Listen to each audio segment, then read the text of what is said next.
Hey guys, welcome back. In this video, I'm going to show you how to delete header on Wix. So let's get started. So as of right now, I'm on the Wix website editor. Now what I can do in order to leave the header is to just click on the header itself. So from in there, you can be able to see this three dots right here, which is the more actions. So click on that. Then from in there, you should be able to see these things, which is this hide header and footer. So click on hide. And then in here, you should be able to see this. Just click on this no header and footer.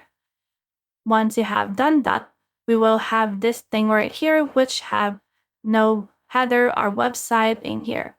So once you publish it, so let's try to view this first on the site. So from in there, we should be able to see the date in month. As you can see, we haven't published it yet. So first we need to publish it. And then once we have published this specific site, we should be able to see a website with no header or no footer. It actually takes a few seconds in order for this to load. And then once you have done that, you should be able to remove the header and footer from in there.